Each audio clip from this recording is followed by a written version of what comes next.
गुजरात के खंबात के एक व्यापारी की यह सत्य घटना है। जब मृत्यु का समय सन्निकट आया तो पिता ने अपने एकमात्र पुत्र धनपाल को बुलाकर कहा कि बेटा, मेरे पास धन संपत्ति नहीं है कि मैं तुम्हें विरासत में दूं, पर मैंने जीवन भर सच्चाई और प्रामाणिकता से काम किया है, तो मैं तुम्हें आशीर्वाद देता हूँ कि तुम जीवन में बहुत सुखी रहोगे और धूल को भी हाथ लगाओगे तो वह सोना बन जाएगी। बेटे ने सिर झुकाकर पिताजी के पैर छुए। पिता ने सिर पर हाथ रखकर आशीर्वाद दिया और संतोष से अपने प्राण त्याग कर दिए। अब घर का खर्च बेटे धनपाल को संभालना था। उसने एक छोटी सी ठेला गाड़ी पर अपना व्यापार शुरू किया। धीरे धीरे व्यापार बढ़ने लगा। एक छोटी सी दुकान ले ली। व्यापार और बढ़ा। अब नगर के संपन्न लोगों में उसकी गिनती होने लगी। उसको विश्वास था कि यह सब मेरे पिता के आशीर्वाद का ही फल है, क्योंकि उन्होंने जीवन में दुख उठाया पर कभी धैर्य नहीं छोड़ा, श्रद्धा नहीं छोड़ी, प्रामाणिकता नहीं छोड़ी। इसलिए उनकी वाणी में बल था और उनके आशीर्वाद फलीभूत हुए और मैं सुखी हुआ। उसके मुंह से बराबर यह बात निकलती थी। एक दिन एक मित्र ने पूछा, तुम्हारे पिता में इतना बल था तो वह स्वयं संपन्न क्यों नहीं हुए, सुखी क्यों नहीं हुए? धर्मपाल ने कहा, मैं पिता की ताकत की बात नहीं कर रहा हूँ, मैं उनके आशीर्वाद की ताकत की बात कर रहा हूँ। इस प्रकार वह बराबर अपने पिता के आशीर्वाद की बात करता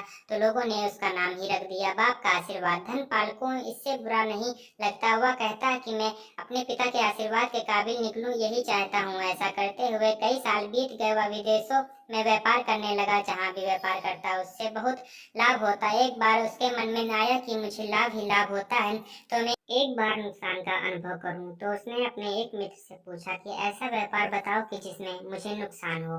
मित्र को लगा कि इसको अपनी सफलता का और पैसों का घमंड आ गया है। इसका घमंड दूर करने के लिए इसको ऐसा धंधा बताऊं कि इसको नुकसान ही नुकसान हो। तो उसने उसको बताया कि तुम भारत में लौंग खरीदो और जहाज में भरकर अफ्रीका के जंजीबार में जाकर बेचो। धर्मपाल को यह बात ठीक लगी। जंजीबार तो लौंग का देश है। वहां से लौंग भारत में लाते हैं और यहाँ 10-12 गुना भाव पर बेचते हैं। भारत में खरीद करके जंजीबार में बेचें तो साफ नुकसान सामने दिख रहा है। परंतु धर्मपाल ने तय किया कि मैं भारत में लौंग खरीद कर जंजीबार खुद लेकर जाऊंगा, देखूं कि पिता के आशीर्वाद कितना साथ देते हैं। नुकसान का अनुभव लेने के लिए उसने भारत में लौंग खरीदे और जहाज में भरकर खुद उनके साथ जंजीबार द्वीप पहुंचा। जंजीबार में सुल्तान का राज्य था।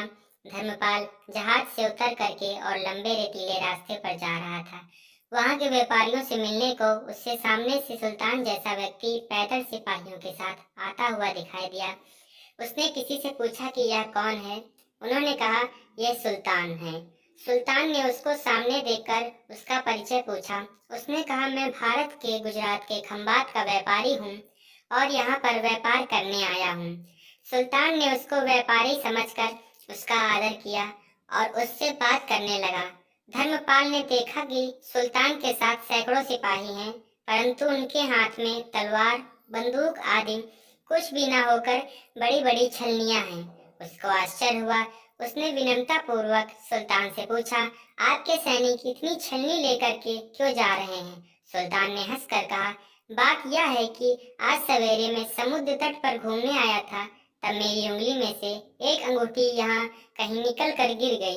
अब रेत में अंगूठी कहाँ गिरी पता नहीं, तो इसलिए मैं इन सैनिकों के साथ लेकर आया हूँ। यह रेत छान कर मेरी अंगूठी उसमें से तलाश करेंगे।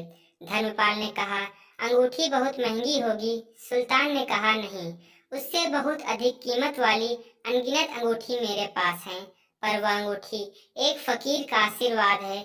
मैं मानता हूँ कि मेरी सल्तनत इतनी मजबूत और सुखी उस फकीर के आशीर्वाद से है, इसलिए मेरे मन में उस अंगूठी का मूल्य सल्तनत से भी ज्यादा है। इतना कहकर के सुल्तान ने फिर पूछा, बोलो सेठ, इस बार आप क्या माल लेकर आए हो? धर्मपाल ने कहा कि लौंग। सुल्तान के आश्चर्य का ठिकाना नहीं रहा। यह तो लौंग का ही देश है सेठ, यहाँ लौंग बेचने आए हो? किसने आपको ऐसी सलाह दी? जरूर वह कोई आपका दुश्मन होगा। यहाँ तो एक पैसे में मुट्ठी भर लौंग मिलते हैं। यहाँ लौंग को कौन खरीदेगा? और तुम क्या कमाओगे?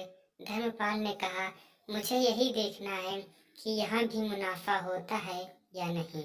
मेरे पिता के आशीर्वाद से आज तक मैंने जो धंधा किया उसमें मुनाफा ही मुनाफा हुआ, तो अब मैं देखना चाहता हूँ कि उनके आशीर्वाद यहाँ भी फलते हैं या नहीं। सुल्तान ने पूछा, पिता के आशीर्वाद, इसका क्या मतलब? धर्मपाल ने कहा, मेरे पिता सारे जीवन ईमानदारी और प्रामाणिकता से काम करते रहे, परंतु धन नहीं कमा सके। उन्होंने मरते समय मुझे भगवान का नाम लेकर मेरे सिर पर हाथ रखकर आशीर्वाद दिए थे कि तेरे हाथ में धूल भी सोना बन जाएगी।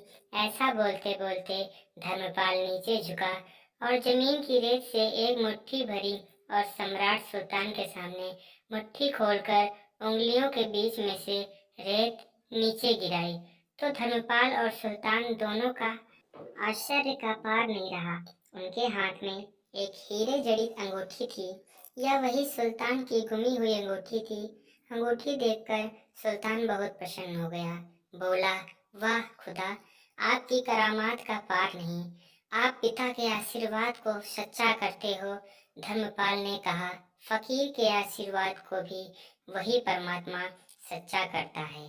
सुल्तान और खुश हुआ, धर्मपाल को गले लगाया और कहा, मांग सेठ, आज तू जो मांगेगा मैं दूंगा। धर्मपाल ने कहा, आप 100 वर्ष तक जीवित रहो और प्रजा का अच्छी तरह से पालन करो।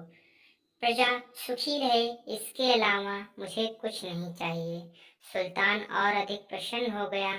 उसने कहा, सेठ, तुम्हारा सारा माल मैं आज खरीदता हूँ और तुम्हारी मुंह मांगी कीमत दूंगा।